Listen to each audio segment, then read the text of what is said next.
に起きた異変。岩さん怒りの一撃。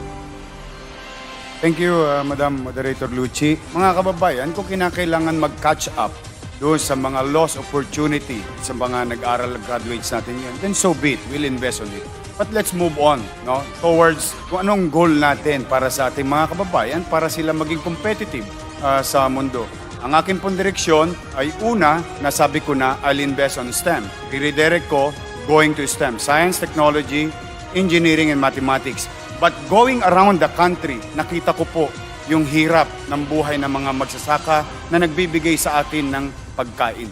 Kaya ang gagawin ko, STEAM, S-T-E-A for agriculture. We will invest such money, magmumuhunan tayo, bigyan natin yung mga state university katulad ng Tarlac. Magaling yung Tarlac, katulad yung Los Baños. Ang dami mga state university sa Mindanao na maaaring magturo muli ng agrikultura para magkaroon tayo ng food security. Dahil itong pandemyang ito, tinuruan na tayo na maging maingat at mag-produce ng sarili natin pagkain at huwag tayong umasa sa mga imported food products wherein hindi pa natin alam kung ano mangyayari sa away ng ibang bansa. We have to be food sufficient.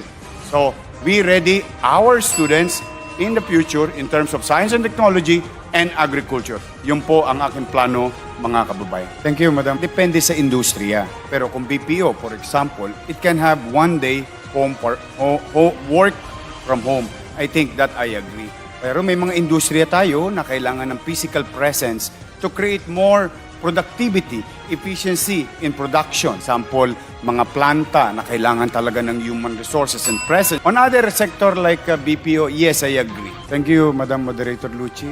Well, certainty of laws. There are already laws existing. It has to be applicable to everyone.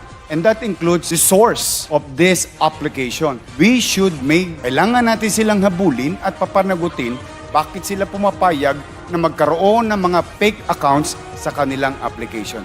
Second, Ma'am Lucci, nga pala, hindi po fake news yung estate tax na 203 billion. Supreme Court ruling po yon with finality. Thank you very much. Singilin na lang. Tingin ko, kailangan nating crisis manager. Ako po, ang tingin ko, kailangan nating crisis manager. At hindi po sa pagbubuhat ng bangko, buong buhay ko po, krisis ang kinaharap ko. Bilang basurero at 10 years old, sidecar boy, artista, hindi nakapag-aral sa gobyerno. Lahat po yung buong tapang ko pong hinarap upang malagpasan ang mga krisis sa buhay.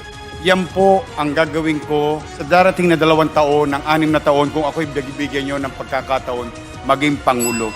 Katulad ng halimbawa ng gusto namin mangyari ni Doc Willie, life and livelihood. At kung ekonomiya ang pag-uusapan, ang mahalagang ekonomiya sa akin ay ekonomiya sa loob ng tahanan ng bawat pamilyang Pilipino. Yun ang tunay na magandang ekonomiya. To correct, with all due respect to Mr. Montemayor, I think he's not aware that IATF is also supported and composed of medical frontliners and specialists in healthcare. Para lang alam niya, kasi po baka maligaw po ang ating mga kababayan, kami po, mga local government unit, IATF, at mga doktor specialist in their respective fields. Kaya po, mali po yung puro abogado lang.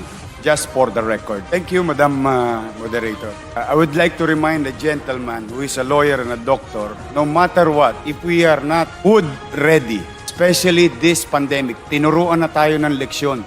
Hindi tayo aasa sa pag-aangkat. Kailangan nagpo-produce tayo ng sapat